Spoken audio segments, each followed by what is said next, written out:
Good morning, everyone. Just real quick, want to go over a couple of things. So yesterday we had the training. We talked about CMA's appraisals, using Moxie and Bright MLS, as far as putting together information for your clients, for your listing presentations, how to communicate things properly. I know a lot of you know what you're doing, but there are things that sometimes we forget about, or maybe you haven't utilized Bright MLS fully, or Moxie. I wish, we'll do another class on it, but another training class. But I think I just want to make sure that you're aware of what you have the ability to do with Moxie and with Bright MLS. So anyway, real quick, Moxie, again, you get your side-by-side comparisons that you can put into a presentation.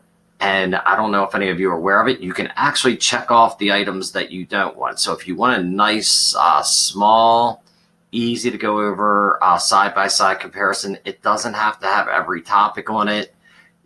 You have your days on the market. You have your price per square foot, your living area, the sold price.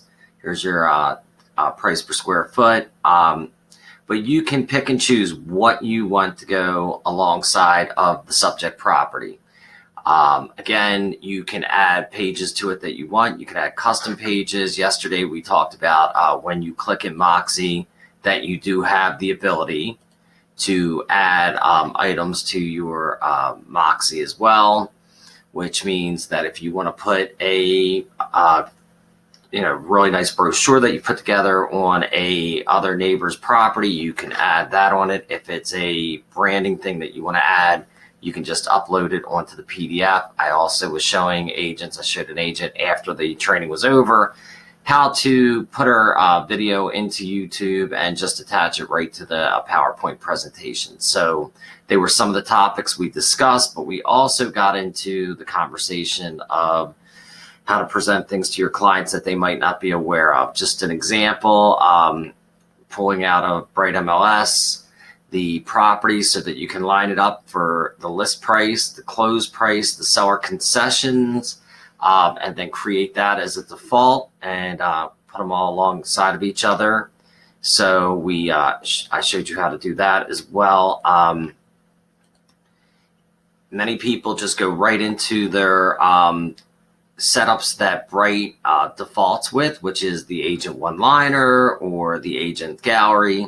But again, you can create your own setup. So here's one of my display setups, which is the ability to have everything in front of you so that you can have an informed decision on price or changing a price if you've listed it and you feel like you're not getting the kind of response you should, or you're getting offers that seem ridiculous to your clients.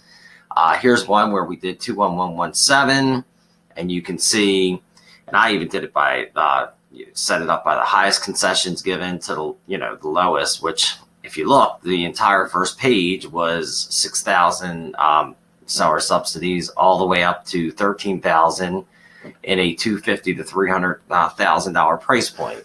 So that gives a story that maybe you're not able to give when you're just talking about comps, and the percentage. So you can show that 75% of the neighbors, now of course I did a larger sampling, but of course if you would do a CMA and maybe you've got 5 properties or 10 properties in that area, you can show what is occurring there. I have the square footage lined up and everything. Once you have everything set up the way you want, you can always move things around and say, you know what, I really want to emphasize whatever. And then once you do that, you can set that as your default every time you go in. Now that is going to be the way it looks when you go back to that area. So again, the training, yes, you may know a lot of it, but again, I try to go over things, add some new items into the topics. We will do this training again. I have the PowerPoint slides saved so that we can go over everything. We went over the parts of the actual appraisal. We did not get a chance to go over some of the cheat sheet things that I like to use, which are or stalking items, I should say. which some of you called me last night. I helped you out with finding information. The My Neighborhood, Baltimore County is very good for looking for information. Plats.net. So if you look here, I actually show you how you get the information and then plug it into Plats.net so you can pull up information that you need.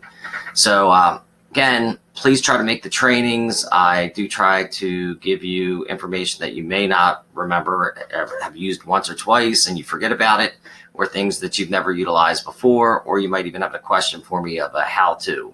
So I hope you have a prosperous day. Take care.